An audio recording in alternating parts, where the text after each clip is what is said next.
Yeah, so like I was saying, I kept that story to myself. I don't know, for like 30 or 40 years. I was ashamed, to ever tell anybody like that. They probably figured, Jesus Christ, why would this guy even ever touch a spray can again? I think the next day I went bombing. So anyway, yeah, yeah, I was about like 11 years old. So about a week ago, I ran into my buddy. Be out in 2 minutes. Me and him, man, we got a destiny together. It's funny, the guy Skell is the one that brung us the team back together. So I practically I owe it all to him because the last 4 or 5 years been kind of a little rough for the Vim, man. FUZZ ONE out there and stuff, and be out in 2 minutes. I have to say, and his partner in crime, they were really there for me, man.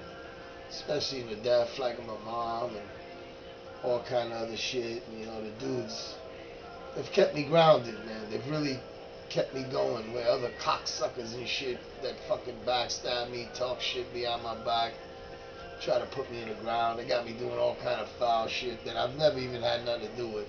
Anybody who ever got stomped out and fucked up like me would never come from the truth anyway. And like I tell you before, most writers, what the fuck they ever do? Bomb the back of a bus or tag in somebody's fucking bathroom. So anyway, me and be out in 2 minutes, we're walking in the street, taking our daily exercises and shit. And he tells me that the guy Skell, after like 40 years, tells him that somehow or another that same night, that the same cops that beat the living shit out of me and left me in Coney Island went to Martin's Paints on Jerome Avenue and bought me like 2 shopping bags of paint, like Rust-Oleum, and like came to my house and gave me the paint.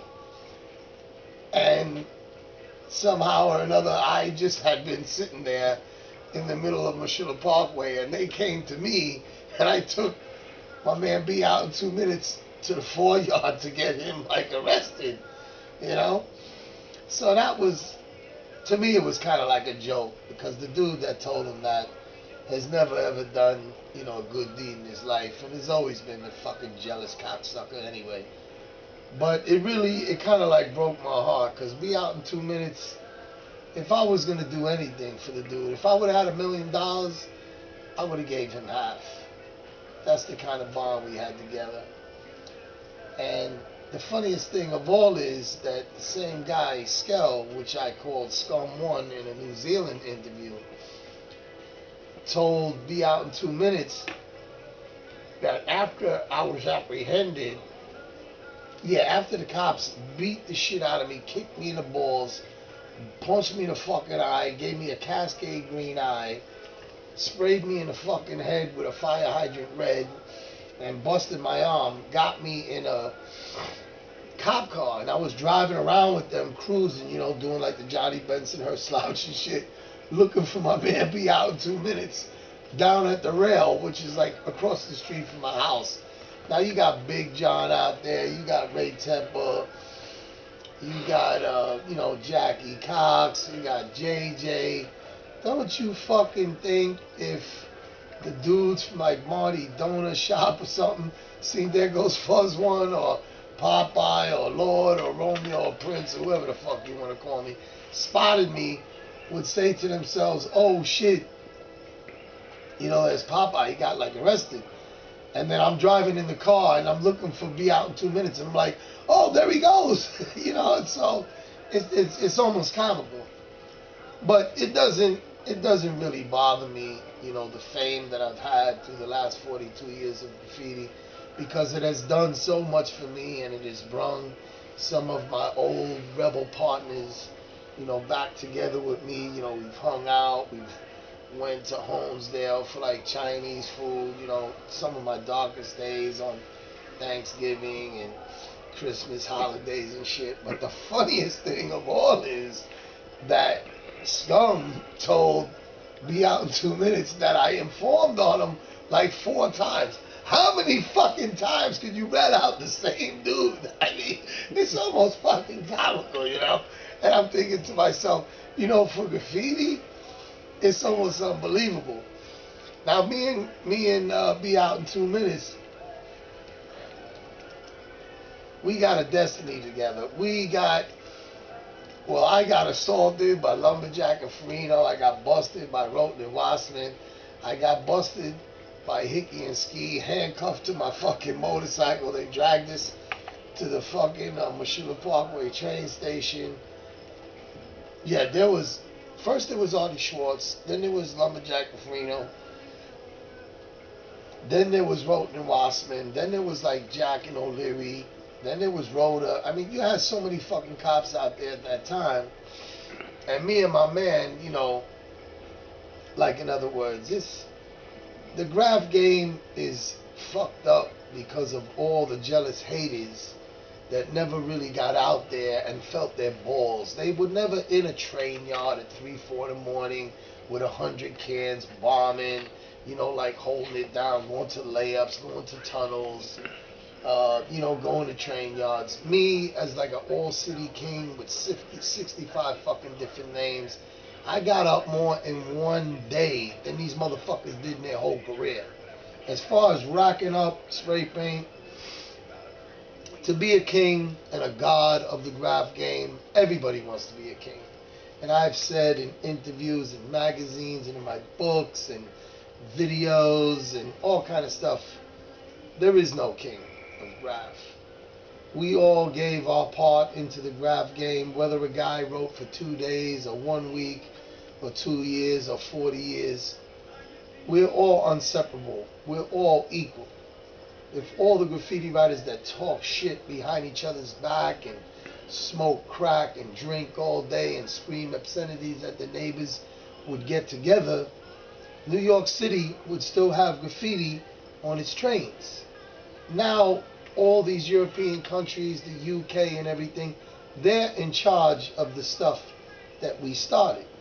But the only problem about it is that most individuals are on narcotics.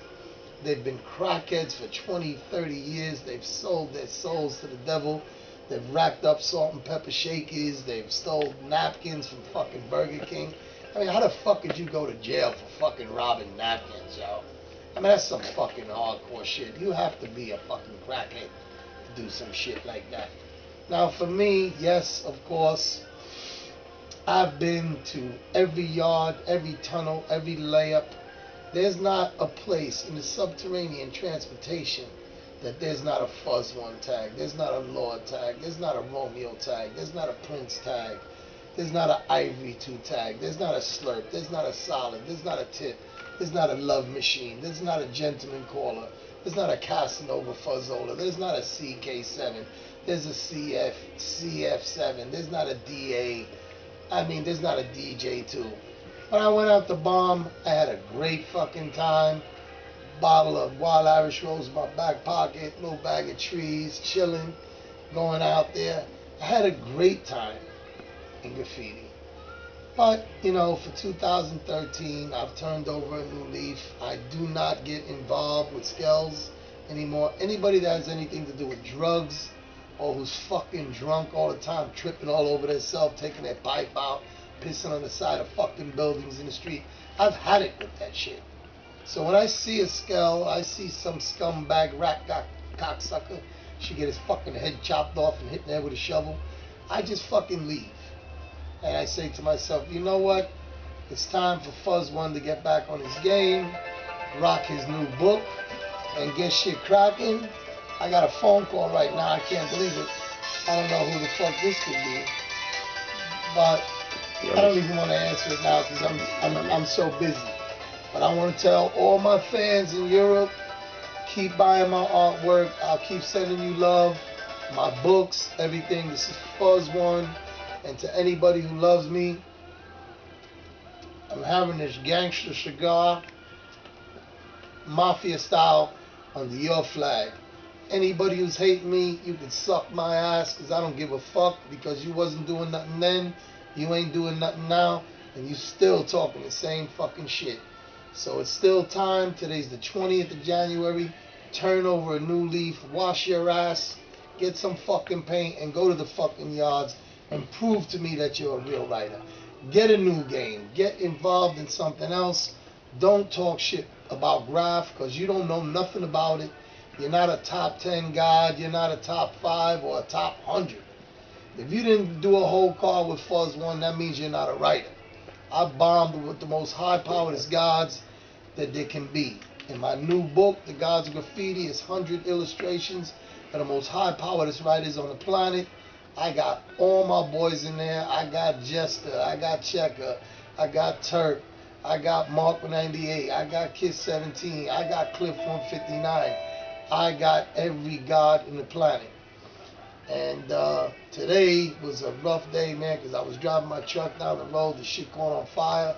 Smoke was coming out the fucking back. I didn't have a steering wheel, and I had to come out here to Meriden, Connecticut, so I could have my man Bubba fix my headlight. I can't even see where I was going. My door don't open, and like my muffler blew out in the middle of the street. So I had to chill with my man Troy too, the god of graph, who put me into the mix with all these cats. I never knew these dudes, you know, they're like boys of his, but now they're my boys. There's some real cool cats, and if y'all dudes want to get down, you come out to Connecticut and hold it down with us, and that's where we really got shit popping. So for the evening, I say to all my fans and friends and my few depicted haters, you have a good evening. This is FUZZ ONE signing off again on another canvas, and we're going to put this up on eBay tonight for a final sale. We got one on the other side too, but I'm too lazy to turn the thing around. We've been working for like 3 days. Peace out. FUZZ ONE rocks the house 2013.